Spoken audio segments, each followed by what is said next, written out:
Hi hello welcome to my channel. இன்றைக்கி வந்து அழகாக கோயம்புத்தூரில் ஓணத்தன்னைக்கு வந்து வீட்டிலேருந்து கிளம்பி மதுரை வந்தாச்சு. இன்றைக்கி மெயினாக மதுரையில் ஆண்டி வேலை வந்து பார்த்திங்கன்னா மதுரை கிராஸ் பண்ணி சோழவந்தான் தான் வந்திருக்கோங்க. சோழவந்தான் நிஜமாகவே சூப்பரான ஊருங்க.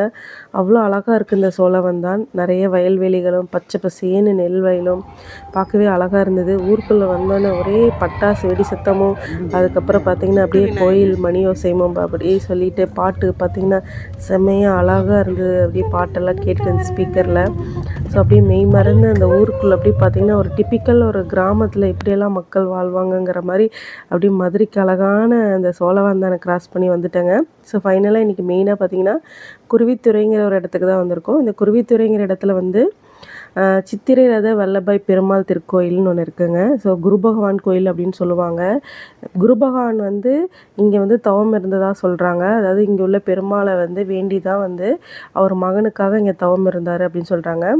ஸோ எத்தனை வந்து தட்சிணாமூர்த்திக்கு நிறைய கோயில் இருக்கலாம், ஆனால் குரு பகவானுக்கு மெயினான கோயில் வந்து இங்கே உள்ள குருவித்துறை கோயில் தாங்க.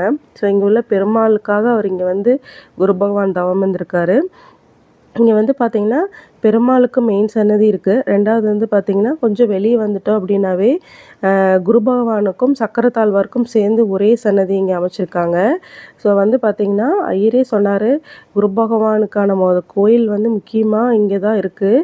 அப்படியே பார்த்திங்கன்னா தாயாரும் பெருமாளையும் எல்லாமே பார்த்து அப்படியே சாமி கும்பிட்டோங்க. உள்ளே வந்து ரொம்ப அழகாக இருந்தார் பெருமாள். ஸோ அவரையும் பார்த்து எல்லாம் கும்பிட்டுட்டு மெயினாக பார்த்திங்கன்னா சோழவந்தானுக்கு ரொம்ப ஃபேமஸே வந்து ஜனகை மாரியம்மன் கோயில் தாங்க. 1000 ஆண்டுகள் பழமையான இந்த கோயில். ஜனக மகாராஜாவோட மகள் யார், ஜானகி. அவங்களோட ஞாபகமாகவே ஜனகபுரம் அப்படின்னு இந்த ஊரையே சொன்னாங்களாம். 48 ஊருங்க. சோழவந்தானை சுற்றி இருக்கிற 48 ஊர்கள்லாம் சேர்ந்து இங்கே உள்ள அம்மனை வந்து குடும்ப கடவுளாகவே எல்லோரும் வணங்குறாங்க. அவ்வளோ சக்தி வாய்ந்த கோயிலுங்க உள்ள. அம்மன் வந்து பார்த்திங்கன்னா சந்தன மாரியம்மன் வந்து நின்ற கோலத்திலும், ஜனகை மாரியம்மன் வந்து உட்கார்ந்த அதாவது அமர்ந்த கோலத்திலும் இருக்காங்க. இங்கே பார்த்திங்கன்னா நிறைய இந்த மாதிரி சிலைகள் எல்லாம் வச்சுருக்காங்க. எதுக்குன்னா குழந்தை வரத்துக்காகங்க.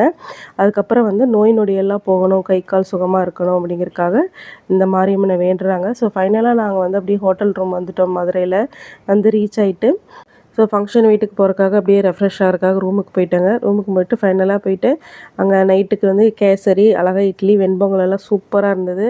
அப்படியே இந்த செமையாக அப்படியே சாப்பிட்டுட்டு பொண்ணெல்லாம் மருமகள் எல்லாம் பார்த்துட்டு வந்தாங்க. தேங்க்யூ.